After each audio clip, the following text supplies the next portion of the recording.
네, 오늘 하나님께서 우리에게 주시는 말씀은 요한복음 6장 16절에서 29절 말씀입니다. 저와 여러분이 한 절씩 교독하도록 하겠습니다.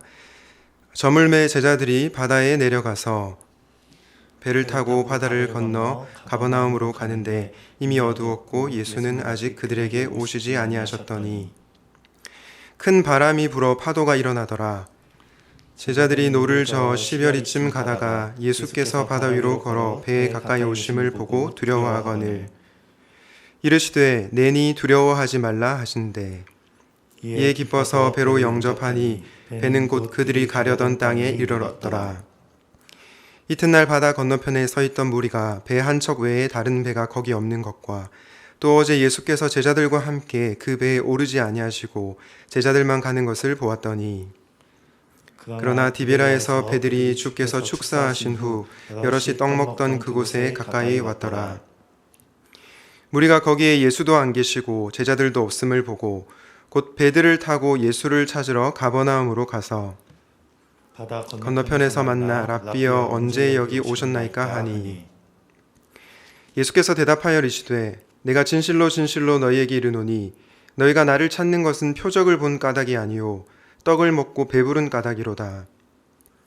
썩을 양식을 위하여 일하지 말고 영생하도록 있는 양식을 위하여 하라. 이 양식은 인자가 너희에게 주리니 인자는 아버지 하나님께서 인치신 자니라. 그들이 묻되 우리가 어떻게 하여야 하나님의 일을 하오리이까? 예수께서 대답하여 이르시되 하나님께서 보내신 이를 믿는 것이 하나님의 일이니라 하시니. 아멘. 오늘은 기적과 열심보다 중요한 믿음이라는 제목으로 말씀을 전하려고 합니다. 오늘의 말씀은 믿음입니다. 여러분, 저는 요즘에 신문 기사를 볼 때마다 마음이 너무나 아픕니다. 여러분들도 아마 그럴 것 같은데요. 교회와 선교 단체 또 관련된 코로나 확진자들이 많이 나와서 이 기독교 전체가 세상으로부터 지탄을 받고 있기 때문입니다. 한편으로는 좀 억울한 마음이 들기도 합니다. 방역에 최선을 다하는 교회들이 많은데 일부 교회와 단체로 인해서 기독교 전체가 욕을 먹고 있으니까 참 억울하다, 그런 생각도 드는 것 같습니다. 그럼에도 불구하고 오늘날 왜 한국 기독교가 이렇게 되었는지 우리는 우리 자신을 돌아보아야 한다고 생각합니다. 그간 교회가 저질렀던 수많은 죄악들, 그리고 언행이 일치하지 않는 모습, 그런 모습들을 비롯해서 우리가 하나님 앞에서 돌아보아야 할 부분은 없는지 정직하게 돌아보아야 한다고 생각합니다. 만약 우리가 이 시기에 여호와 하나님 앞에 진심으로 돌이킨다면 교회에 소망이 있을 것입니다. 그러나 여전히 교회가 자기 중심적인 그런 생각으로 일관한다면 더 거센 비난을 받을지도 모르겠습니다. 여러분, 이런 상황 가운데 있는 오늘날의 우리에게 필요한 것이 무엇입니까? 하나님께서 저와 여러분에게 요구하시는 것은 무엇일까요? 어떤 분들은 기적이 필요하다고 주장합니다. 코로나가 속히 사라지는 기적, 내 삶의 어려움이 해결되는 기적, 이런 기적이 필요하다고 주장합니다. 또 어떤 분들은 열심이 필요하다고 주장합니다. 코로나 시기일수록 더 뜨겁게 예배해야 되고 더 뜨겁게 기도해야 된다. 저는 이런 주장에 공감하고 동의를 합니다. 우리 삶에 정말 기적이 필요하죠. 우리 성도님들 중에서 그리고 우리 청년들 중에서 아픈 분들이 회복되는 그러한 기적이 일어나기를 저는 항상 기도하고 있습니다. 또한 경제적으로 힘든 분들에게 물질적 복이 임하기를 기도하고 있습니다. 그리고 하루빨리 우리 모두가 마스크를 벗고 다 함께 모여서 예배를 드리는 그날이 속히 오면 좋겠습니다. 또 우리 청년들이 비록 온라인으로 예배 드리더라도 정말로 간절히 하나님을 예배하면 좋겠습니다. 그런데 여러분, 이런 질문을 드리고 싶습니다. 오늘날 교회에 기적이 없어서, 열심이 없어서 교회가 거센 비난을 당하고 있을까요? 내 삶의 문제가 해결되지 않아서 혹은 열정이 부족해서 교회가 세상으로부터 손가락질을 받고 있는 것입니까? 그렇지는 않은 것 같습니다. 그 어떤 교회보다도 수많은 은사와 기적을 체험한 교회들이 훨씬 더 거센 비난을 당하고 있습니다. 또한 코로나로 위험한 상황 가운데 대면 예배를 강행하는 일부 교회들로 인해서 사람들이 눈살을 찌푸리기도 합니다. 이런 점에서 기적과 열심이 없어서 교회가 힘을 잃어버린 것 같지는 않습니다. 저는 오늘 설교 제목처럼 기적과 열심보다 더 중요한 것이 믿음이라고 생각합니다. 너무나도 당연하죠. 신자에게 필요한 것은 믿음입니다. 특별히 하나님의 일을 하는 데 있어서 믿음이 정말로 중요합니다. 요한복음 6장 28절과 29절 말씀을 다시 한번 저와 여러분이 같이 읽어보도록 하겠습니다. 28절을 제가 읽고 29절은 여러분들이 읽어주시면 감사하겠습니다. 그들이 묻되 우리가 어떻게 하여야 하나님의 일을 하오리이까? 예수께서 대답하여 이르시되 하나님께서 보내신 이를 믿는 것이 하나님의 일이니라 하시니. 제자들이 예수님께 묻고 있습니다. 우리가 어떻게 하여야 하나님의 일을 하오리까? 여러분, 여기서 28절 말씀을 다시 한번 보여주시면 하나님의 일이라고 번역된 이 단어를 보면, 원어로 보게 되면 복수라는 것을 알 수 있습니다. 따라서 이 구절을 제대로 번역하면 이렇게 번역할 수 있습니다. 우리가 어떻게 하면 하나님의 일들을 하겠습니까? 이렇게 번역하는 것이 좋습니다. 만약 여러분이 이런 질문을 받으면 어떻게 대답을 하시겠습니까? 아마도 성경을 열심히 읽으세요. 봉사활동을 열심히 하세요. 단봉에 참여하세요. 선교 활동에 열심히 참여하세요. 이렇게 답하지 않겠습니까? 물론 성경을 읽고 봉사하고 또 선교 가는 것이 정말로 중요하고 하나님의 일들이라고 할 수 있겠습니다. 그런데 예수님께서는 의외로 그런 것들을 요구하지 않으시고 딱 한 가지만 요구하십니다. 바로 하나님께서 보내신 일을 믿는 것이 하나님의 일이다. 28절에서는 복수로 사용되었지만 29절에서 나온 답변에서는 하나님의 일은 단수입니다. 그래서 영어 성경으로 이 구절을 보면 이렇게 나와 있습니다. This is the deed God requires. 이것이 하나님께서 너희에게 요구하는 유일한 행동이다. 예수님께서 제자들에게 요구하시는 것은 단 한 가지였습니다. 그게 무엇입니까? 바로 믿음입니다. 예수님을 믿는 것, 그것이 제자들에게 요구되는 것이었다는 겁니다. 제자들은 뭔가 많은 과업을 해야 한다고 생각했지만 예수님은 단 한 가지, 오직 믿음만을 요구하셨습니다. 너희가 나를 믿는 것이 제일 중요한 일이고 그것이 유일한 일이다라고 예수님께서 답변하고 계시는 것입니다. 그렇다면 여러분, 도대체 오늘 본문이 말하는 믿음은 어떤 믿음일까요? 요한복음 6장이 말하는 믿음은 어떤 믿음일까요?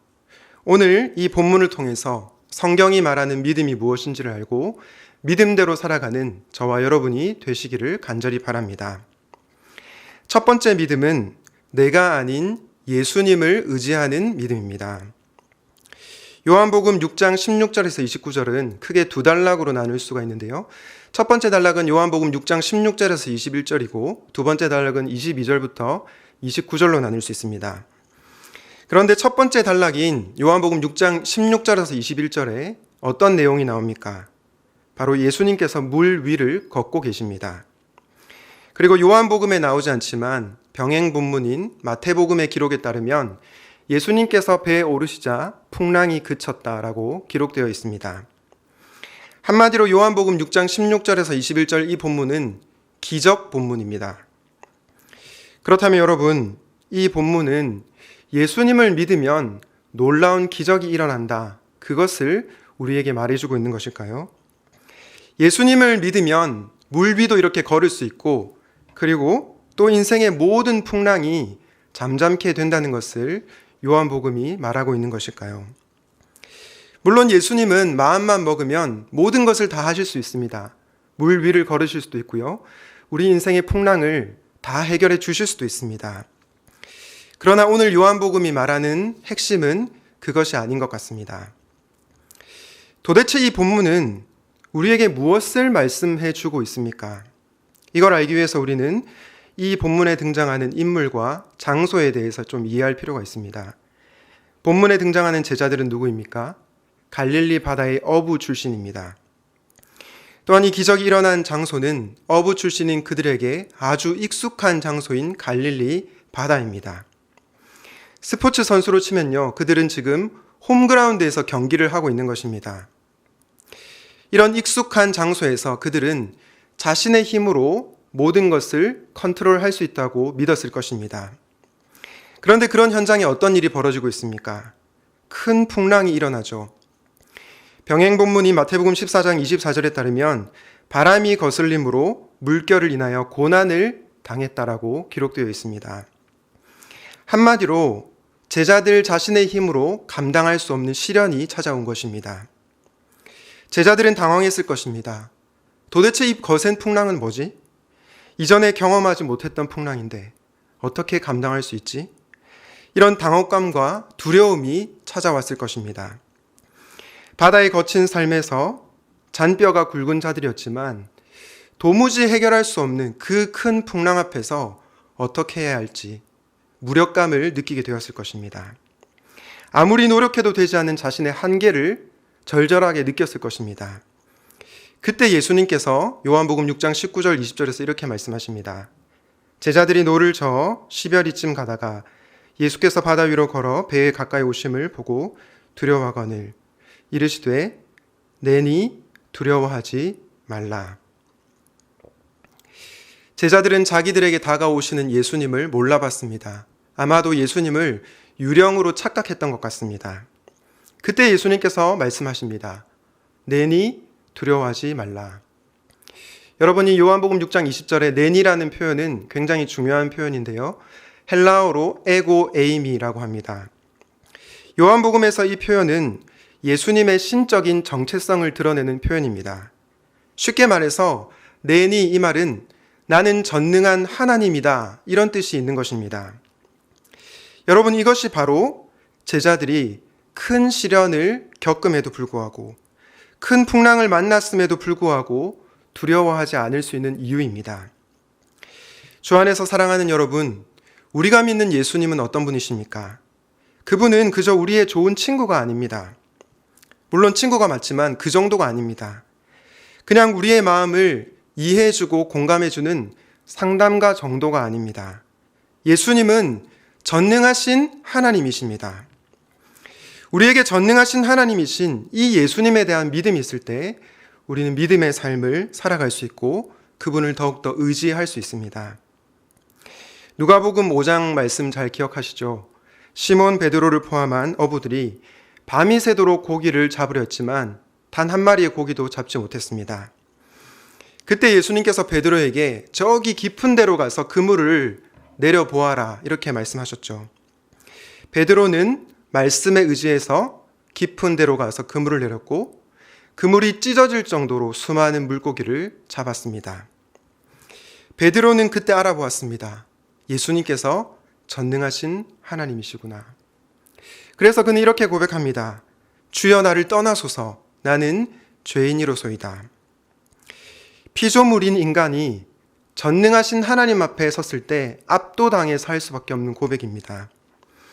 그 후 베드로와 야고보와 요한은 배들을 육지에 대고 모든 것을 버려두고 예수님을 따랐다라고 성경은 말하고 있습니다. 사랑하는 여러분, 제자들이 모든 것을 버려두고 예수님을 따를 수 있었던 이유가 무엇입니까? 자신들이 의지해도 될 만한 분이라는 것을 알았기 때문입니다. 예수님께서 전능하신 하나님이시라는 것을 실제적으로 경험했기 때문입니다. 여러분, 오늘날 우리에게 필요한 믿음은 어떤 믿음입니까? 물 위를 걷게 해달라는 믿음이 아닙니다. 풍랑이 사라지게 해달라는 그런 정도의 믿음이 아닙니다. 물론 내 인생에 놀라운 기적이 일어나고 문제가 사라지면 좋겠지만 그것보다 더 중요한 믿음은 내가 아니라 전능하신 예수님을 의지하는 믿음입니다. 그러므로 믿음에 있어서 중요한 것은 믿음의 강도가 아니라 대상입니다. 내 믿음이 중요하다기보다 내가 믿는 예수님이 중요합니다. 그러므로 믿음은 전능하신 예수님께 기대는 것입니다. 예수님을 의지하고 살아가는 것이 바로 믿음이라는 것입니다. 사랑하는 샘물 청년 여러분, 사랑하는 성도님 여러분, 여러분은 누구를 의지하고 있습니까? 하나님께서 때로 우리의 인생에 큰 풍랑을 주실 때가 있습니다. 우리의 힘으로는 도무지 감당하기 어려운 너무나 어려운 시련을 주실 때가 있습니다. 그때 우리에게 요구되는 믿음은 무엇입니까? 내가 아니라 전능하신 예수님을 의지하는 믿음입니다. 그분께 기대는 믿음, 그것을 우리 예수님께서 요구하시는 것입니다. 바라기는 내 힘으로 해결할 수 없는 문제를 만날 때 전능하신 예수님을 의지하는 저와 여러분이 되시기를 우리 주님의 이름으로 축복합니다. 기적과 열심보다 중요한 믿음에 대해서 말씀을 나누고 있는데요. 두 번째 믿음은 예수님을 존재 자체로 사랑하는 믿음입니다. 오늘 본문 두 번째 단락이 시작되는 요한복음 6장 22절 이하에 보면 사람들이 예수님을 찾아 몰려들었다는 것을 알 수 있습니다. 그런데 이 무리들이 예수님을 찾아온 목적이 무엇입니까? 요한복음 6장 26절 말씀을 보겠습니다. 예수께서 대답하여 이르시되 내가 진실로 진실로 너희에게 이르노니 너희가 나를 찾는 것은 표적을 본 까닭이 아니요 떡을 먹고 배부른 까닭이로다. 무리들이 예수님을 찾은 이유가 뭐라고요? 떡을 먹고 배부른 까닭이다. 예수님이 어떤 분이신지를 알고 싶어서가 아니라 배부르기 위해서, 자기들의 필요를 위해서 예수님을 찾았던 것입니다. 여러분, 예수님께서 무리를 걷는 기적을 행하시기 전에 어떤 기적을 행하셨습니까? 오병이어의 기적을 행하셨죠. 보리떡 5개와 물고기 2마리로 수많은 무리들을 먹이셨습니다. 그때 사람들은 그 기적을 떠올리며 예수님을 찾아왔던 것입니다. 아마 당시 사람들이 이렇게 생각했을지 모르겠습니다. 예수님을 찾으면 배고픔의 문제가 해결되는구나. 예수님만 찾으면 내 인생의 모든 문제가 깔끔하게 해결되는구나. 이런 생각 때문에 예수님께로 나아간 것입니다. 오늘날 교회 안에도 이런 사람들이 많이 있습니다. 돈이 없는데 예수님을 찾으면 물질이 생기겠지. 예수님을 찾으면 이성 친구도 생기고 결혼도 할 수 있겠지. 예수님을 구하면 사업도 술술 풀리겠지. 여러분, 저는 이런 생각들이 나쁜 생각이라고 생각하진 않습니다. 인간이라면 당연히 가질 수 있는 생각이죠. 자신의 필요에 따라 대상을 찾는 것이 인간의 자연스러운 본성입니다. 문제는 무엇입니까? 수단과 목적이 바뀌는 것입니다. 지난주 설교 말씀처럼 선물을 주시는 예수님에게는 전혀 관심이 없고 선물에만 관심을 가지게 되는 것입니다. 이런 믿음은 예수님 존재 자체를 사랑하는 믿음이 아니고 예수님께서 주시는 선물을 더 사랑하는 믿음입니다. 여러분, 사랑과의 관계도 마찬가지 아닌가요? 여러분이 누군가를 사랑한다고 하면서 상대방을 존재 그 자체로 사랑하기보다 뭔가 필요에 의해서 그 사람을 사랑합니다. 그 사람에게서 뭔가를 뜯어내기 위해서 사랑하는 척 합니다. 그러면 상대방은 어떨까요? 마음의 중심을 알게 되고 곧 실망하게 될 것입니다. 저는 우리가 전도할 때에도 마찬가지라고 생각합니다. 어떤 사람들은 복음에 대한 열정이 너무 커서 믿지 않는 자들에게 굉장히 비인격적으로 복음을 전합니다. 예수 천당 불신지옥까지는 아니더라도 막 복음을 믿으라고 강요하고 재촉하는 것이죠. 그러면서 그 사람이 어떤 감정을 느끼는지, 어떤 고민을 하는지에 대해서는 전혀 관심이 없습니다. 그냥 무턱대고 복음을 전하는 것이죠. 이런 비인격적인 방식으로 인해서 교회에 다니는 사람들에게 상처를 입은 비그리스도인들이 너무나도 많이 있는 것 같습니다. 그런데 우리 예수님의 전도 방식은 달랐습니다. 예수님께서 사마리아 여인에게 예수 천당 불신지옥 이렇게 전도를 안 하셨습니다. 예수님께서 먼저 물 좀 달라 이렇게 여인과 대화를 풀어가십니다. 그 여인의 필요가 무엇인지를 보시고 그 여인의 마음을 헤아리십니다. 여러분, 예수님은 마음만 먹으면 사마리아 여인을 충분히 전도할 능력이 있으십니다. 그 여인의 마음을 바꾸실 수가 있죠. 그런데 왜 예수님께서 사마리아 여인을 이렇게 대하신 것입니까? 사마리아 여인 존재 그 자체를 사랑했기 때문입니다. 그녀의 삶 자체에 관심이 많았기 때문입니다. 예수님은 저와 여러분도 그렇게 사랑해 주십니다. 우리를 수단으로 대하지 않으시고 우리를 존재 그 자체로 사랑해 주신다는 것입니다. 우리의 고민과 아픔에 너무나도 많은 관심을 가지고 계시고 무엇보다 그분은 우리 존재 자체에 관심이 너무나도 많으신 분이십니다. 그런 예수님께서 우리도 그분을 존재 그 자체로 사랑하기를 원하십니다. 자신의 필요를 채우기 위해서 나오는 믿음이 아니라 예수님을 정말 사랑해서 나아오는 그 믿음을 요구하신다는 것입니다. 떡을 먹고 배부르기 위해서 예수님을 찾는 것이 아니라 예수님만 생각하면 너무 좋아서, 예수님만 생각하면 가슴이 뛰어서 그분을 찾기를 원하신다는 것입니다. 여러분, 유대인들이 종교적 열심이 부족했습니까? 요한복음에 나오는 유대인들은 결코 종교적인 열심이 부족하지 않았습니다. 그들은 성경에 대한 열심도 정말로 강했고 무엇보다 종교적 열심이 그 누구보다도 뛰어났던 사람들입니다. 문제는 무엇입니까? 예수님을 믿지 않았던 것입니다. 예수님을 존재 그 자체로 사랑하지 않았던 것입니다. 여러분, 저는 신앙생활을 하는 데 있어서 열심이 굉장히 중요하다고 생각합니다. 우리는 성경을 열심히 읽어야 하고요. 기도도 정말 열심히 해야 합니다. 또한 교회 봉사도 열심히 해야 하고 선교도 열심히 해야 한다고 생각합니다. 문제는 무엇입니까?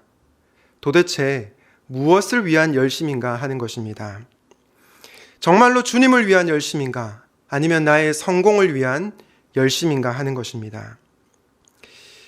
우리가 만약 잘못된 동기로 열심을 다하고 있다면 오히려 그 열심은 해가 될 수 있습니다. 유대인들의 종교적 열심이 예수님을 십자가에 못 박았다는 것을 기억하십시오. 그러므로 열심보다 중요한 것은 믿음입니다.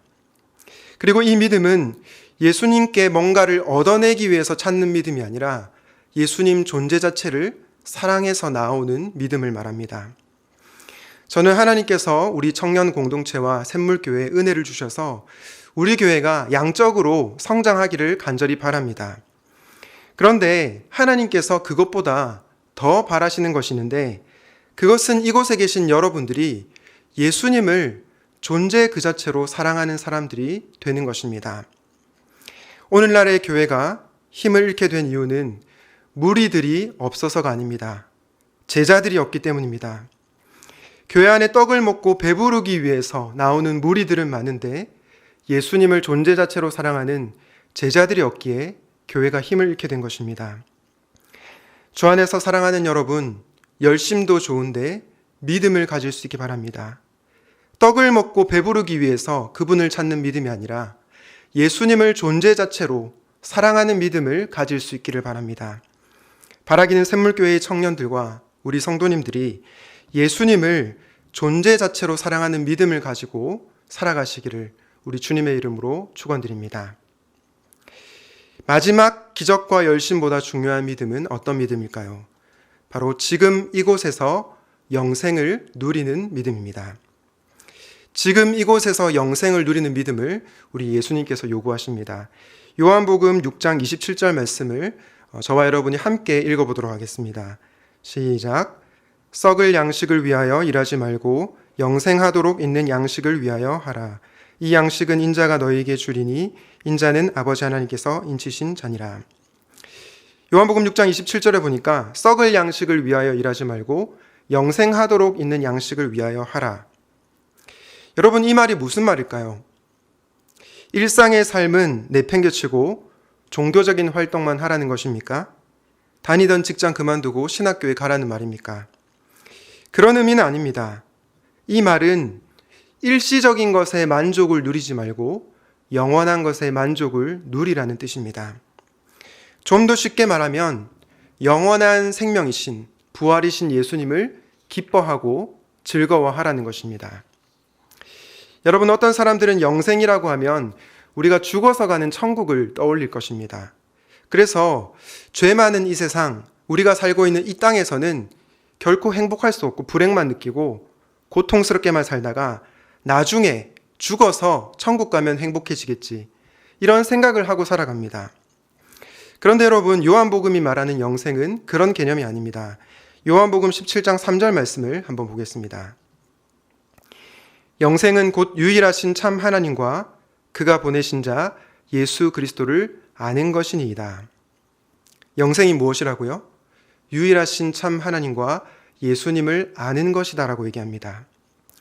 여기서 안다고 하는 것은 단순히 지적인 정보를 말하는 것이 아니라 관계적이고 친밀한 경험적인 삶을 의미합니다.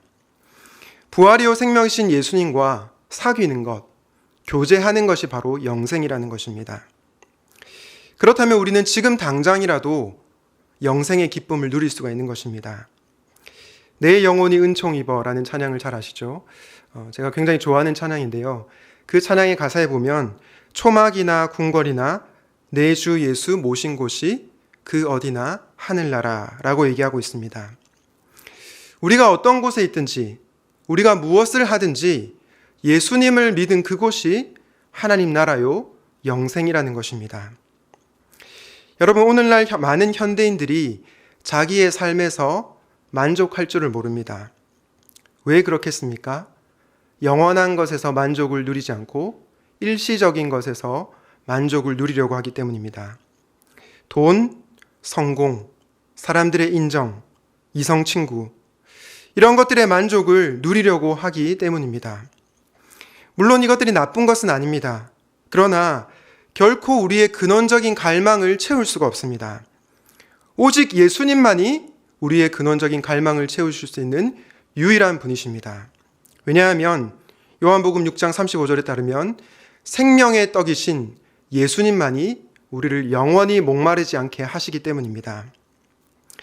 여러분, 최근에 소울이라고 하는 애니메이션 영화가 개봉을 했는데요. 기회가 되시면 한번 보시면 좋겠습니다.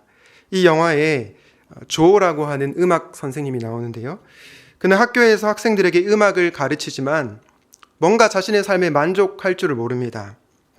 그리고 자신은 학교에서 음악을 학생들에게 가르치는 존재가 아니라 유명한 재즈 클럽에서 연주를 하는 그런 연주자가 되어야 한다고 항상 생각을 합니다. 그러다가 우연한 계기로 최고의 밴드와 연주를 하게 되는 기회를 맞이하게 됩니다. 그렇게 고대하고 기다리던 최고의 밴드와 연주를 하고 나서 뭔가 모를 공허함을 느낍니다. 자신이 그토록 바라고 원하던 것을 이루었는데 마음의 헛헛함과 공허함이 밀려오는 것입니다. 그러면서 자신의 고민을 함께 연주했던 도로시아라고 하는 여성에게 그 고민을 나눕니다. 그때 도로시아라는 그 여성이 조에게 이렇게 말합니다. 어린 물고기가 늙은 물고기에게 헤엄쳐가 말했지. 바다를 찾고 있어요. 바다? 늙은 물고기가 말했지. 네가 있는 곳이 바다야. 어린 물고기가 말했습니다. 여긴 그냥 물이잖아요. 여러분, 지금 이 이야기가 무슨 이야기인지 감이 오시나요? 이미 바다에 있지만 바다를 누리지 못하고 살아가는 그런 불쌍한 삶을 얘기하고 있습니다. 이미 하나님의 나라는 이곳에 임하였는데 우리는 그 나라를 나중에 먼 미래에 누릴 것이라고 착각하며 살아가는 것입니다. 지금 현재 삶의 만족을 못 느끼고 뭔가 더 좋은 상황이 찾아올 것을 바랍니다. 더 짜릿하고 더 즐겁고 더 성공하는 경험들을 바라면서 현재 삶에 만족을 하지 못하고 살아가는 것입니다. 주 안에서 사랑하는 여러분, 하나님의 나라는 지금 이곳에서 우리가 누릴 수 있는 나라입니다. 주 예수님과 교제하면, 주 예수님과 동행하면 우리가 두 발을 딛고 있는 이 땅에서도 하나님 나라를 경험할 수가 있다는 것입니다. 그러므로 우리는 예수님께로 나아가야 합니다.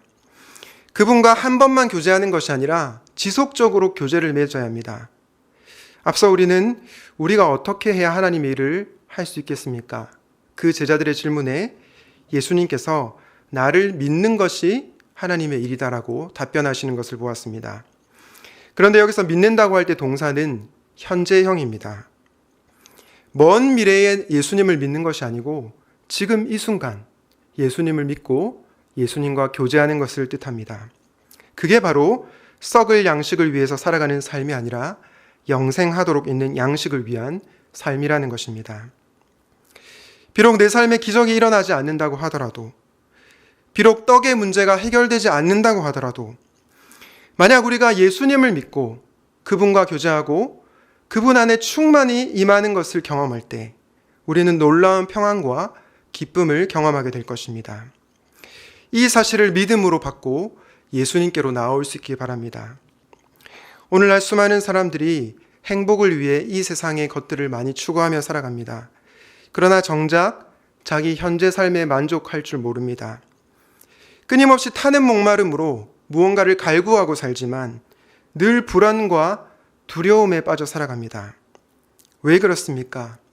결국 썩을 양식들은 우리의 근원적 갈망을 채울 수 없기 때문입니다. 그러나 생명의 떡이신 예수님은 저와 여러분들을 영원히 목마르지 않게 하실 수 있는 유일한 분이십니다.